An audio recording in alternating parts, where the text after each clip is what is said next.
severe, you look at that, you're not going to say, oh, he has something underneath that. Okay?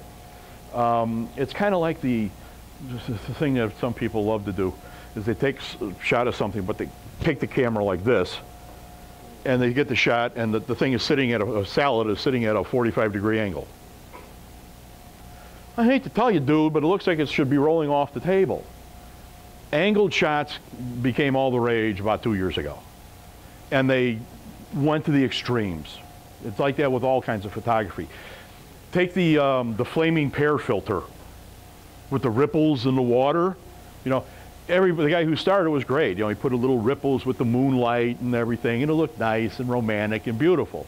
Now all of a sudden you got people with their, kids standing on their heads, with ripples, and they got an alligator with ripples, and they got a piece of soup with ripples, and Every apple and every banana and every carrot in the world with ripples. Yeah, it's just that people take it to the extremes. The angled shot started with just that. Give it a little bit different perspective. But there was this one guy recently on the forums who kept posting, Dave, what do you think of this one? Some of those suckers were 45 degrees. That ain't gonna work. Especially if you're shooting a liquid. I'm sorry, but that stuff's gonna fall out if you do that. So again, it's the subtleties. Don't hit people in the head with what you want. You want them to see something without them knowing what you're doing. So think subtleties. Not all the time are you gonna have to do this. But when the time comes where you want to see something in the back, you know how to do it. Tweezers. Put tweezers in a thing. Toothpicks. Toothpicks. You're doing a taco shot. And please, if you're doing taco shots, don't go getting the hard ones. The shell things. That's not a... Get a real tortilla. Okay? But a real tortilla, as you fold it up, it's going to go unless you support it somehow. So what you can do is just take toothpicks and put them in at an angle. Like if you have your tortilla coming up like this, put your toothpicks back here and almost kind of like that sewing type of a thing where you skewer it through to keep it like that. You're not going to see it from the way you're shooting it, but it keeps it in position. It's just another way of doing something without letting the person know how you're doing it. Okay? Some of the other things that you can use, like I said, pastry brushes are of vital importance to you. Putting a little bit of oil, and when I say little bit, I mean little bit. Do things, again, enhance. Don't overwhelm. Right. There's nothing worse. I was doing a shot once and I actually spilled the oil on the thing. I had to reshoot that one. Yes, Susan.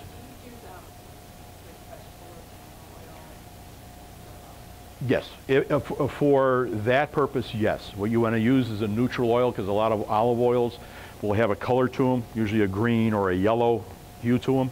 So that's why I will use either a canola oil, a vegetable oil, or a corn oil. Okay, it's the same thing with your simple solution.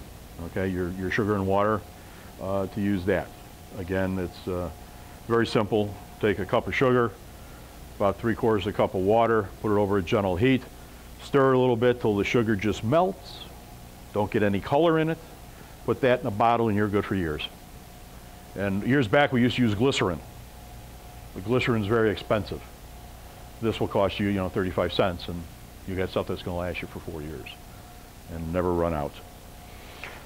Dulling spray. You can get dulling spray for if you're doing a lot of glass work.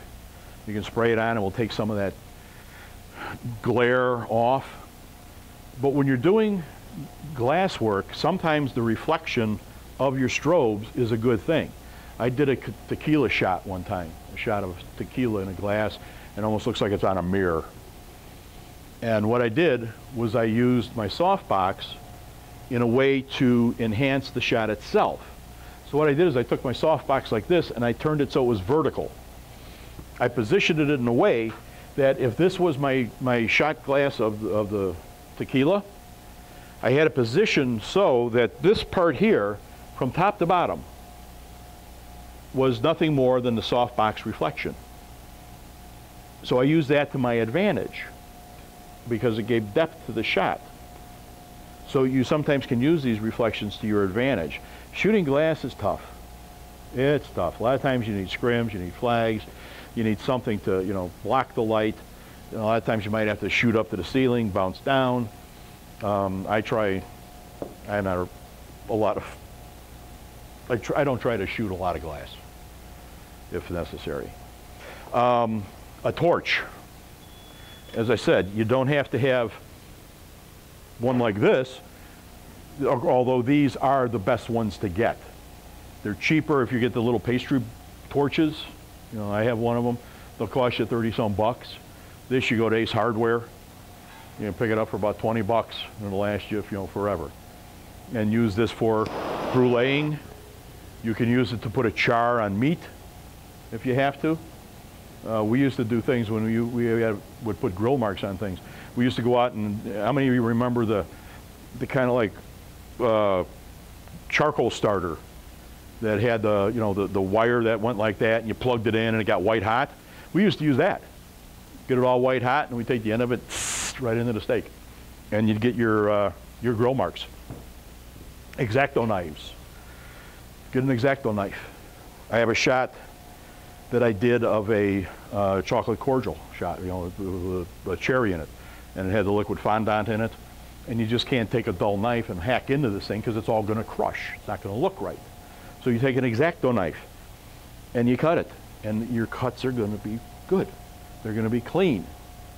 Again, it's all in the details on watching something and doing it right. The styrofoam, you know, that's a great thing to do. Skewers is another great thing to do. I have a shot, I don't know if you've ever seen it. I have cupcakes floating. I have them standing on their ends, and then one floats above it. Oh my God, how did you do that? Yeah, it's real simple. I took a skewer, held it up, took one cupcake, put it down so it was on its edge. It's actually on its edge. Okay? So I had the skewer down into some of that styrofoam stuff that was covered up, so it stayed like that. Then I took the other one and I twisted it so the edge was resting on that little edge, and then I had one floating on top. So what I did was I took an eraser off a pencil, put it down the skewer to a specific point where I wanted the top cupcake to stop. Put the top cupcake on top of that, the little eraser held it above it. I took the shot, and then in Photoshop I just cloned out the skewer. So now you have two cupcakes sitting on their very edges with one floating above it. So just skewers, something like that can work. You can also use them to hold things up, to move things. If you want the perfect lobster tail, say you're going to photograph a lobster tail. If you take the lobster or a lobster tail and you throw it into the boiling water, what happens to it? What happens to protein when you cook it? It's tight. It curls up. So now you're going to have a lobster tail that looks like this. It's going to look like a snail. How do you keep it shaped perfectly? Take two skewers, run them through the meat of the tail, put that into the water, you boil it out. It can't bend, it can't curl. You take them out when you're done, you have a perfect lobster tail. More little details. Q-tips. Okay? Q-tips can help you put little oils and things where you need them. As I said, the spray bottles can also help you out to give that freshness to food. Colors. Make sure you think of color when you're setting up a shot. I always like to think of alternating colors. If I have something white, I want to put a different color on top of that. Try and stay away from a lot of greens and some blues. They sometimes can have a tendency of making food look kind of funky. If you want some of the best things to do, white plates. When you go to a restaurant, what color is the plate? White. Why? Makes the food pop. Makes the food look good. It's the same thing with photography. What are you showcasing? You're showcasing a plate, or you're showcasing the food? So you, if you can, use a white plate. I don't do it all the time. If you're looking for a mood or something, I've used black tile. I've used weather-worn wood. I've used cutting boards, pizza peels, whatever. It all depends on the shot you're doing and what you're trying to convey. If you're doing an elegant shot that should be on a white plate, do it. If you're doing a rustic burger that you want sitting on a, you know, a nice old cutting board or something, do it that way. But have everything match with your colors. Have your colors match. You have there are certain complementary colors to other complementary colors. You know, some colors just don't go together. You know, you don't want to put certain colors with other colors because it's going to look lousy. You can go to like the craft stores. You can get a color wheel, and it will show you what colors are complementary colors and what works. I like to alternate colors. I'll go with a white, then I'll put a different color, then maybe I'll go with a white, something else white, or possibly a yellow, or something like that, just to, you know, change the color. Think of your base here as a color. If you're going to be using a white plate, a lot of times you're not going to want to have like a white base. Placemats, cheap as can be. Buy some of those. Use those as your base. Okay? You don't have to show it all. Little bits and pieces of it will show through. So it's all using the complementary colors. You can also do colors to signify countries. I have a couple of Mexican dishes in there. What kind of colors did I use? I got one of the placemats in there. It's like the Mexican colors. It's white, green, and red. It's the same thing like with Italy. You use white, green, and red for Italy. You know, it's going to help bring the dish together. It's going to help the person know this is an Italian dish, this is a Mexican dish. It doesn't work with everything. Like if somebody's from Iceland, I have no idea what colors, you know, they would use. But it can be very useful. Okay? When you go to your props, like I said, go to different antique sales. You know, what do they call them? Estate sales. Go to places like IKEA, the dollar store. All that stuff there. I think the most expensive thing in there was probably about $3. Go to Joann Fabrics or some fabric store. This stuff over here, Jane, if you can hold up one of those Santine things there. Yeah, give me one of those. I use these all the time. If you could sit here and you can take, I don't really, you know, you just use my camera. And again, this is kind of like a thing of illusion. You want to have a background in there. You could take this, it costs a couple of bucks. Okay? You take it and you can throw it over this. Okay? Put something back there. Give it a little, you know, dimension to it like that. Because now when the light hits this, what you're going to do is you're going to get patterns of shadows. Okay? Shadows and light. You put your thing here, and you don't, now this is the case where you don't want to use you want to use a very shallow depth of field. Because if you don't, people are going to tell what that is. So if you use a shallow depth of field or you move it back further, when you get your shot, this just morphs into this, you know, light colored smoke almost. And if you look at a lot of shots in my portfolio, that's what is back there. It's just a little piece of this that's draped over something. You can do it with seamless paper. I purposely put waves and bends in seamless paper because when the light will hit it, what happens is it forms a shadow. I have some shots of panettone. It's an Italian Christmas bread, and I did it all in brown tones, earth tones. And you look in the back, and it has these light areas of tan and darker areas of beige and all this. All that was the seamless paper. I put a little loop into it. And I hit the light, so when it hit it, it gave it that dimension. Okay? When you're putting things on a plate, if it doesn't belong, don't put it on. I don't know how many times I've seen somebody comes up with this coconut cream pie, and they have a sprig of basil. What the hell is that? Yeah. Or they show a steak and they have a piece of mint. Hello. I know what they're thinking. I got to put something there. I want color. I want pop. I want them to, this is going to work. You show that to a foodie or anybody that knows anything about food, they're going, what the hell you got basil doing with an apple strudel? It doesn't go. If it doesn't belong, don't put it down. Take your little hand and slap it and say, don't put anything, or put something that fits. Is there much variation in terms of, you're saying don't put something on the plate because it doesn't fit. I'm finding it as an English person in America. I'm getting very odd things on plates that I would never put on plates. Food is a universal thing, okay? Different things in different countries.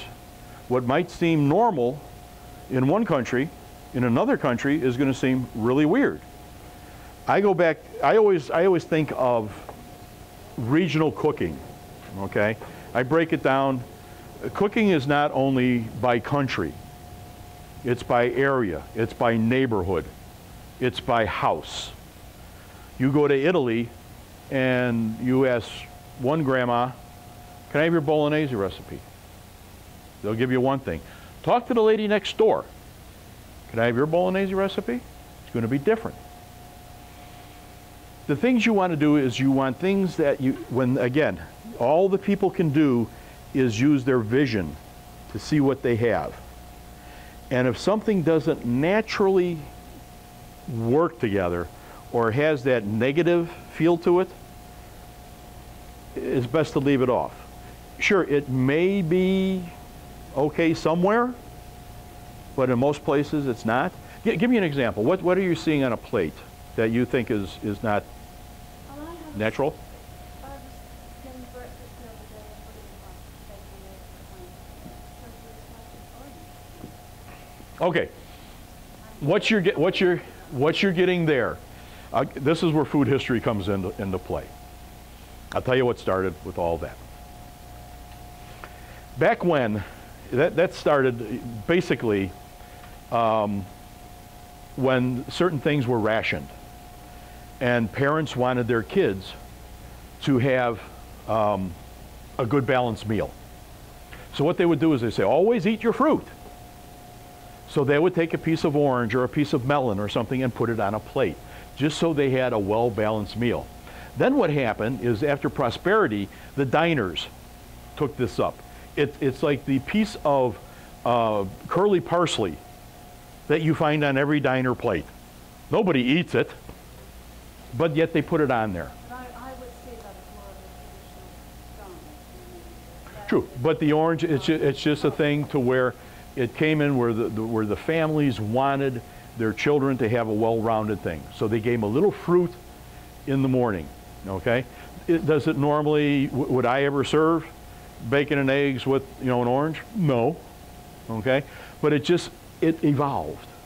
It evolved into that. So when you get something like that where it's kind of like in your head, you go, no, leave it out. Leave it out. So if it's obviously wrong, it's wrong. So an American buyer, for example, wouldn't expect that kind of They might see it and go, well, that's something they used to do a while back. That's a diner type thing. But if I'm doing a good bacon and egg dish or bacon and sausage or something, I'm probably not going to put it in there. Okay. But if I'm doing a diner shot, something showing off a diner type of food, I would put it in because it fits in that respect. Okay. We're going to take another quick break right now. We have to reload. And I think we're going to be getting into cooking very soon and taking some shots. What we could do now is whoever wants to be in a group, why don't you kind of group off?